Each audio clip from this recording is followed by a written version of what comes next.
তিনি শাকিব খান হচ্ছে দুই বাংলার মেগা স্টার। বর্তমানে মেগা স্টার সুপারস্টার শুধু একজনই আছে, সেটা হচ্ছে শাকিব খান। এর আগে শাকিব খানকে মারার জন্য 50 কোটি টাকা বাজেট করা হয়েছে, যে শাকিব খানের সিকিউরিটি আরো বাড়িয়ে দেওয়া হোক। সালমান শাহর অপূর্ণতা কখনো কেউ দিতে পারবে না, শাকিব খান দিতে চেয়েছিল পারে নাই, শাকিব খান কিছুটা দিয়েছে আমাদেরকে, আমরা পেয়েছি। আমরা এরকম একটা হিরোকে পাওয়াতে আমরা নিজেরাও প্রাউড ফিল করতেছি যে আমরা একজন শাকিব খানের মতো স্টার পেয়েছি। যদিও সালমান শাহকে আমরা পাই নাই, পাইলে আমরাও হয়তো তার সিনেমা দেখতাম, তাকে সামনাসামনি দেখে একবার হলেও দেখার সুযোগ পাইতাম। আমরা কিন্তু কাউকে ফেলে দেবো না, যে আমরা সালমান শাহকে ফেলে দেবো, শাকিব খান আমাদের বুকে থাকবে। আমাদের দুইজনই আমাদের সুপারস্টার ছিল, কিন্তু শাকিব খান মেগা স্টার, উনি 27টা সিনেমা দিয়ে সুপারস্টার। আর আমাদের 24 বছরের ক্যারিয়ারে 25-26 বছরে তিনি শাকিব খান হচ্ছে দুই বাংলার মেগা স্টার।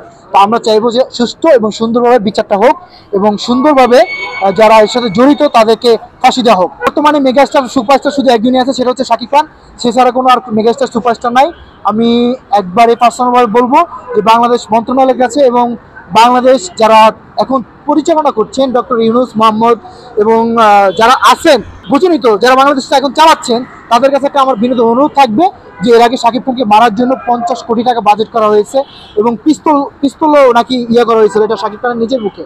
এবং 17 সালের আগে শাকিব ভাইকে একবার অ্যাটাকও করা হয়েছে, আমি তখন এফডিসির ভিতরে ছিলাম। তো আমি চাইবো যে শাকিব খানের সিকিউরিটি আরো বাড়িয়ে দেওয়া হোক।